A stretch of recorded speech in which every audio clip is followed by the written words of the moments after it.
Hello everyone, welcome back to data crafting with Sneha. आज हम solve करेंगे एक और इंटरेस्टिंग एसक्यूएल प्रॉब्लम। तो आज का प्रॉब्लम है maximum transactions each day. So let's get started. Write an SQL query to report the IDs of the transactions with the maximum amount on their respective day. If in one day there are multiple such transactions, return all of them and return the result table in ascending order by transaction ID. Okay, तो हमें उन transaction के ID चाहिए जो उस दिन का maximum amount hold करते हैं। राइट, अगर किसी दिन पे मल्टीपल ट्रांजैक्शन है with the same maximum amount, तो हमें उन सभी आईडीज को आउटपुट में इंक्लूड करना है और एंड में आउटपुट को ट्रांजैक्शन आईडी के असेंडिंग ऑर्डर में दिखाना है। राइट, तो we have a transactions table contain transaction ID जो एक यूनिक आईडी है हर ट्रांजैक्शन के लिए। नेक्स्ट डे जो ट्रांजैक्शन का डेट और टाइम बताता है। एंड अमाउंट जो ट्रांजैक्शन का अमाउंट शो करता है। Right, look at the transaction ID 8। Transaction ID 8 and the day is 3rd of April and amount is 57। तो 3rd of April को एक ही ट्रांजैक्शन हुआ है, तो हम इसे हमारे आउटपुट में इंक्लूड करेंगे ताकि ताकि एक ही दिन में एक ही ट्रांजैक्शन हुआ है तो वही ट्रांजैक्शन मैक्सिमम हुआ। Right, next transaction ID 9 and the day is 28th of April and amount is 21। Okay, and look at the transaction ID 5। Day is 28th of April and the amount is 40। तो transaction ID 9 and 5 28th of April को हुए हैं। Transaction दो transaction 28th of April को हुए हैं। Right, and the amount is 21 and 40। तो इसमें से मैक्सिमम अमाउंट कौन सी है? तो 40। तो उसका ट्रांजैक्शन आईडी हम हमारे आउटपुट में इंक्लूड करेंगे which is transaction ID 5। Right, next transaction ID 1 and transaction ID 6 and the day is 29th of April। 29th को भी दो ट्रांजैक्शंस हुए हैं एंड द अमाउंट इज 58। तो यहाँ पे अमाउंट सेम है। राइट, तो इसमें से मैक्सिमम अमाउंट दोनों ही है because amount is same. Right, तो दोनों ट्रांजैक्शन आईडी हम हमारे आउटपुट में इंक्लूड करेंगे। ओके, तो pause the video here and try it out yourself. So let's get started.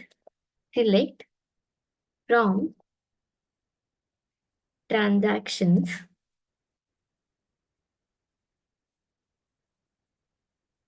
we will select all the columns, days rank over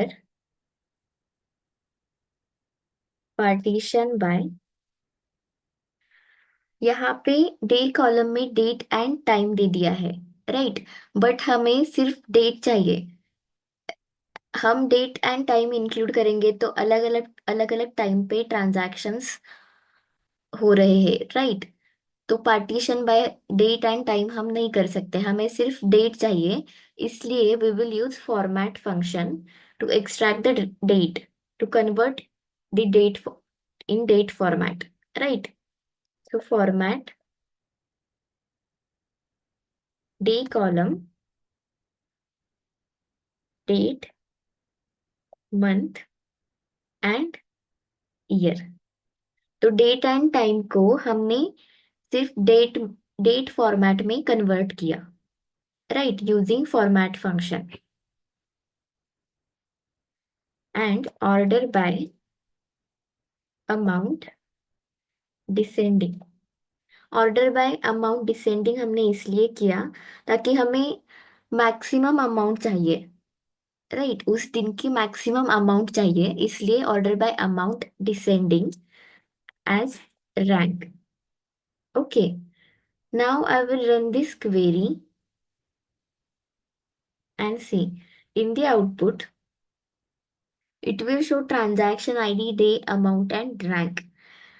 तो 3rd of April को एक ही ट्रांजैक्शन हुआ है, इसलिए रैंक 1 यहाँ पे है, राइट। 28th of April को दो ट्रांजैक्शंस हो रहे हैं and the amount is 40 and 21। तो जिसकी ज्यादा अमाउंट है वहां पे रैंक 1 आ रहा है एंड मिनिमम अमाउंट को रैंक 2 आ रहा है, राइट। एंड यहाँ पे भी दो ट्रांजैक्शन हुए हैं लेकिन अमाउंट इज सेम, इसलिए रैंक 1, दोनों ट्रांजैक्शंस को रैंक 1 है, राइट। तो हमारे आउटपुट में हमें रैंक 1 वाले ट्रांजैक्शन आईडी चाहिए, right. So for that we will make it as a CT with CT as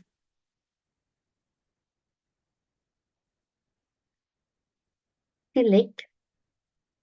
In the output, we want only the transaction ID from CT. Now we will use where clause to filter out rank equal to 1, right? So जहाँ पे rank 1 है वो transaction ID हमारे output में होंगे and the order by transaction ID ascending, right? Now I will run this query and see in the output it will show transaction ID 1, 5, 6 and 8, right? I hope you found this video helpful. Don't forget to like, share and subscribe. Thank you.